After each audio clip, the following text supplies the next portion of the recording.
पहली एएनसी के लिए आई हुई महिला को यह अंदेशा तो होता है, पर निश्चित तौर से ये पता नहीं होता कि वो गर्भवती है या नहीं। उसके मन में कई सवाल होते हैं। गर्भधारण निश्चित करने के बाद एएनएम को चाहिए कि उसके सभी छोटे बड़े सवालों को ध्यान से सुनकर सही जवाब दें। पहली एएनसी को सफल बनाने के लिए एमसीपी कार्ड एएनएम का सबसे भरोसेमंद साथी है। इसमें गर्भवती महिला का पूरा मेडिकल इतिहास और जांच के परिणाम ठीक से भरना बहुत ज़रूरी है। तो आइए देखते हैं कि पहली एएनसी कैसे सफल हो सकती है। दी नमस्ते। नमस्ते नमस्ते नमस्ते। दीदी ये अनीता है और ये इनकी सास है। जी जी। दीदी अनीता ने मुझे बताया था उसे कुछ टाइम से महीना नहीं आया है। अनीता दीदी को बताओ। जी दीदी, वो काफ़ी टाइम हो गया महीना नहीं आया, तो आशा दीदी ने बोला कि आपके पास दिखाने ले चलती हूँ। अच्छा, तो तुम्हें आखिरी बार महीना कब आया था, कुछ याद है? जी दीदी, आखिरी बार महीना होली के आसपास आया था। इसके अलावा और कोई तकलीफ? इसके अलावा दीदी कई बार घबराहट सी रहती है। अच्छा किया जो तुम आशा दीदी के साथ यहाँ आ गई। देखो, महीना कई कारणों की वजह से रुक सकता है। उसमें से एक कारण बच्चा ठहरना भी है। फिक्र मत करो, हम अभी पता कर लेंगे। ये सरकार की तरफ से किट आती है, इसे निश्चय किट कहते हैं। इस पे पेशाब की 2 से 3 बूंद डालकर हम गर्भ के बारे में पता कर सकते हैं। तुम जांच के लिए पेशाब लाई हो? एक शीशी में पेशाब का सैंपल लेके आई हूँ। तो ये आज सुबह का पहला सैंपल है? जी दीदी, आशा दीदी ने मुझे बताया था कि आज सुबह का पहला सैंपल लेके आना है। लाओ। ये लीजिए। ठीक है, तो आप लोग बैठिए, मैं जांच करके आती हूँ। निश्चय किट द्वारा गर्भ की जांच करने का तरीका। महिला की सुबह के पहले पेशाब की 2 बूंदें जांच कूप में डालें। 5 मिनट बाद निश्चय किट को चेक करें। यदि परीक्षण क्षेत्र यानी टी में 2 गुलाबी या जामुनी रेखाएं दिखाई दे, तो इसका अर्थ है कि महिला गर्भवती है। यदि परीक्षण क्षेत्र यानी टी में 1 गुलाबी या जामुनी रेखाएं दिखाई दे, तो इसका अर्थ है कि महिला गर्भवती नहीं है। लो अनीता, इसमें 2 गुलाबी लाइन दिख रही है। जी दीदी, 2 गुलाबी लाइनें दिख तो रही हैं, पर इसका मतलब? इसका मतलब खुशखबरी है अनीता, तुम माँ बनने वाली हो। मैं तो पहले ही कह रही थी। अरे मैं तो पेड़े साथ ही लाती तो अच्छा रहता। जी ठीक है अनीता, तो तुम्हें आखिरी बार महीना होली के आसपास हुआ था? जी दीदी। यानी 1 मार्च को। तो इसमें अगर हम 40 हफ्ते और जोड़ दें तो दिसंबर के पहले हफ्ते में तुम्हारी ड्यू डेट होनी चाहिए, यानी दिसंबर में डिलीवरी के लिए तैयार रहो। नया साल तो खूब चढ़ेगा इस बार। वो तो ठीक है माता जी, लेकिन अब से आपको कई बातों का ध्यान रखना होगा। हाँ बिल्कुल, आप भी बता दो हमें किन किन बातों का ध्यान रखना पड़ेगा। पहले 1000 दिन होने वाली माँ और शिशु दोनों के स्वास्थ्य के लिए महत्वपूर्ण है, जो दोनों का भविष्य उज्जवल बनाते हैं। पहले 1000 दिन का मतलब गर्भधारण की शुरुआत से लेकर बच्चे के दूसरे जन्म तक का समय होता है। एएनसी की जांच के समय प्रत्येक गर्भवती महिला और उसके परिवार को 1000 दिन के संबंध में जरूरी परामर्श दिया जाना चाहिए। एएनएम परिवार वालों को बताएं कि इन 1000 दिनों में हो सकता है कि ऐसा मौका आए जब आप आपके परिवार वाले किसी बात पर बहू पर गुस्सा करें, लेकिन इस गुस्से की तकलीफ केवल आपके बहू को ही नहीं बल्कि उसके पेट में पलने वाले नवजात शिशु को भी होती है, और यह एक भारी अनर्थ है क्योंकि इससे बच्चे के मस्तिष्क के विकास पर असर पड़ता है। इसलिए यह बहुत जरूरी है कि इन 1000 दिनों के दौरान आपकी बहू हमेशा खुश रहे। पहली तिमाही में भट्टी या आग के पास काम करने से बचें। हरी सब्जियां और विभिन्न प्रकार का खाना खाएं ताकि आपकी संतान उस खाने के स्वाद और लगाव को विकसित करे। तीसरी तिमाही में शिशु से बातचीत करें। हाथों को धोकर संक्रमण से बचें। कीटनाशकों को हटाने के लिए फल सब्जियों को गुनगुने नमकीन पानी में भिगोकर रखें। खाने को अच्छे से पकाकर खाएं। दांतों को ठीक से ब्रश करके मुंह की स्वच्छता को बनाए रखें। गर्भावस्था को कम से कम 39 सप्ताह पूरे करने दें, क्योंकि शिशु जीवन के दौरान मस्तिष्क की परिपक्वता केवल 39 सप्ताह में पूरी होती है। अपने फोन को अपने शरीर पर या पेट के पास रखने से बचें। स्पीकर पर बातचीत करें। 1000 दिन से संबंधित शिशु देखभाल की अतिरिक्त जानकारी प्राप्त करने के लिए शिशु के परिवार को आपसे संपर्क करने को कहें। एएनएम परिवार वालों को बताएं कि जन्म से पहले शिशु का लिंग चुनना या लिंग जांच करना कानूनी अपराध है। अगर कोई कहता है कि उसके पास लिंग परिवर्तन की कोई दवा या इलाज है, तो वो सरासर बेवकूफ बना रहा है। आज बेटियां चांद तक पहुंच गई हैं। लड़कियां खेल में, शिक्षा में और स्वास्थ्य के क्षेत्र में भी काफी अच्छा प्रदर्शन कर रही हैं और यहाँ तक कि वो कृषि में अत्यंत महत्वपूर्ण योगदान कर रही हैं। आज के समाज में जहाँ लड़की किसी लड़के से कम नहीं है, लिंग निर्धारण का कोई सवाल ही नहीं उठता। अब से सेंटर पे आप लोगों को 3 बार और आना है। 3 बार और? दीदी सब कुछ ठीक तो है ना? हाँ अनीता, सब कुछ ठीक है।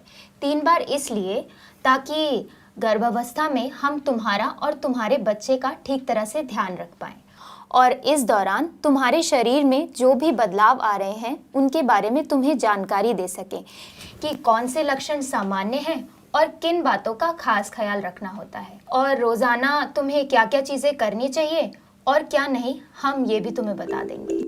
प्रसव पूर्व जांच के लिए निर्धारित समय इस प्रकार है।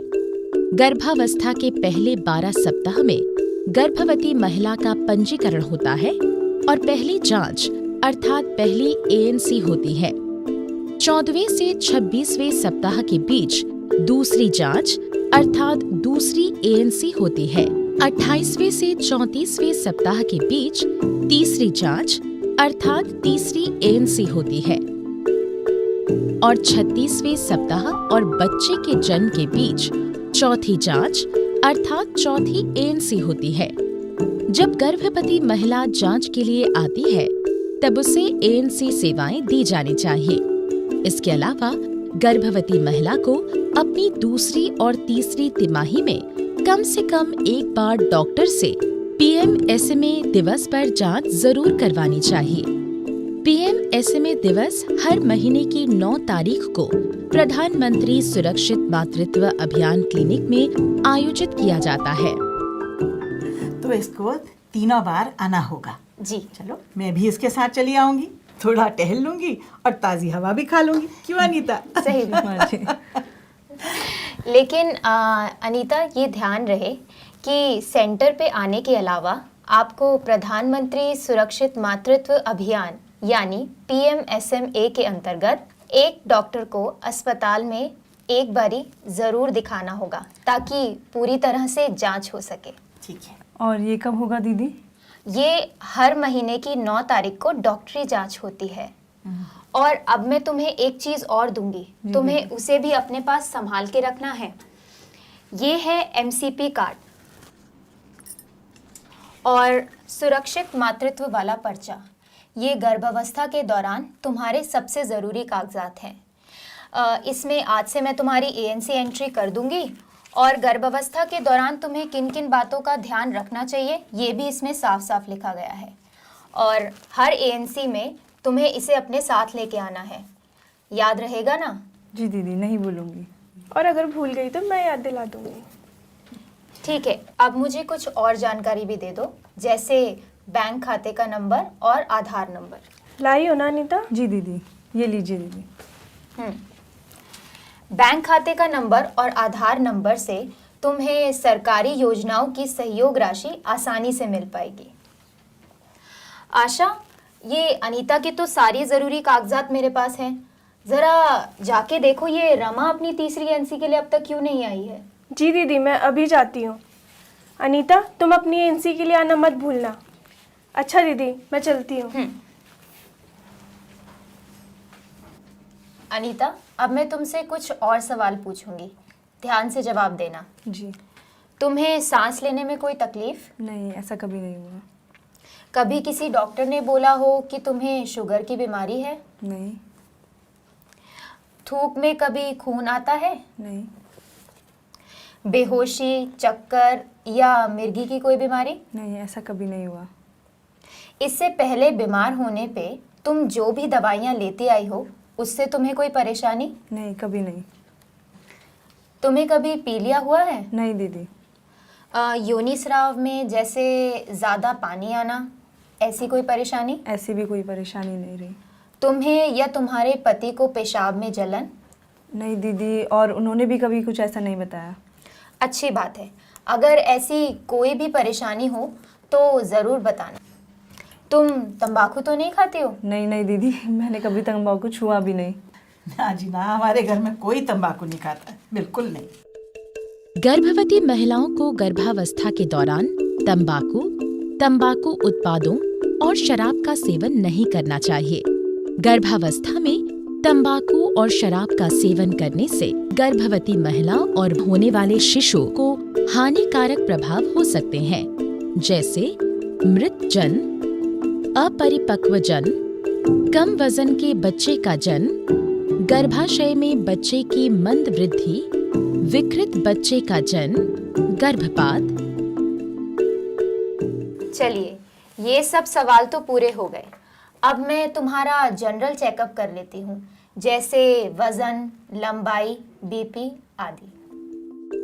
सामान्य स्वास्थ्य परीक्षण में खून की कमी, पीलिया, नब्ज की गति, सांस की गति, वजन, लंबाई, स्तन की जांच, शरीर में सूजन और पेट की जांच करना जरूरी है। चलो, अब मैं ये सारी चीज़ें तुम्हारे एमसीपी कार्ड में लिख देती हूँ।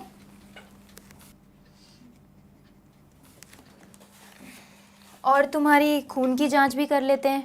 खून दीदी, मतलब सुई लगेगी, वो भी सारे टेस्टों के लिए अलग अलग? अरे नहीं अनीता, बस एक बार में थोड़ा सा खून लेंगे और उसी से तुम्हारी सारी जांच हो जाएगी। गर्भावस्था के दौरान लैब जांच, आउटरीच या उप स्वास्थ्य केंद्र में निश्चय किट द्वारा गर्भावस्था की जांच, खून की जांच अर्थात खून में हीमोग्लोबिन की मात्रा, पेशाब की जांच, HIV की जांच, सिफिलिस की जांच और 6 मलेरिया की जांच की जानी चाहिए।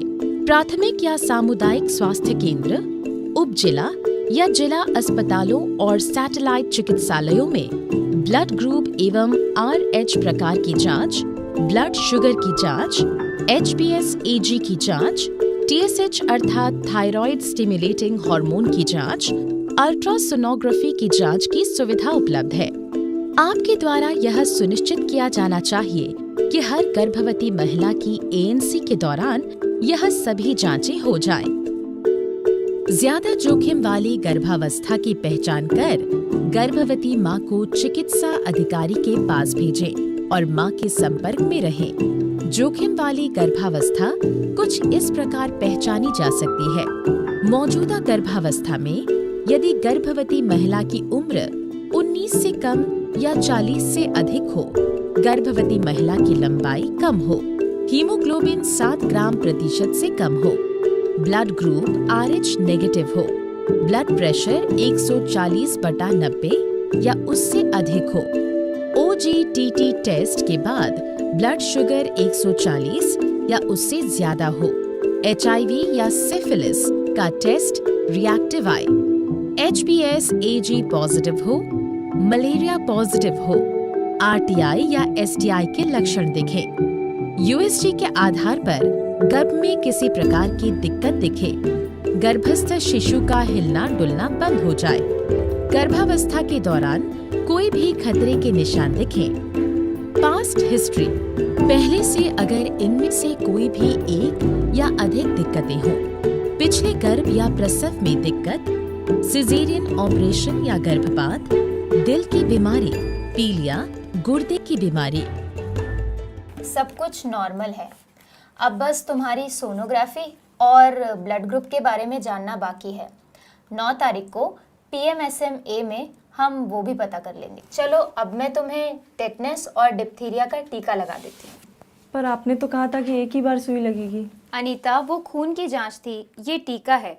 ये तुम्हें और तुम्हारे बच्चे को टेटनस से बचाएगा, साथ ही तुम्हें डिप्थीरिया से भी बचाएगा। हर गर्भवती महिला को गर्भावस्था के दौरान टेटनस डिप्थीरिया यानी टीडी के 2 टीके लगाए। पहला टीका गर्भावस्था की पुष्टि होने पर, दूसरा टीका 1 माह के बाद। यदि गर्भवती महिला को पिछले 3 साल में टेटनस या टीडी का टीका लगा है तो वर्तमान गर्भावस्था में टेटनस डिप्थीरिया का 1 टीका लगाएं। लो, लग गया। पता चला क्या?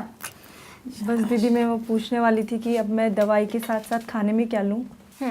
अब से खाने पीने का भी ध्यान देना बहुत ज़रूरी है।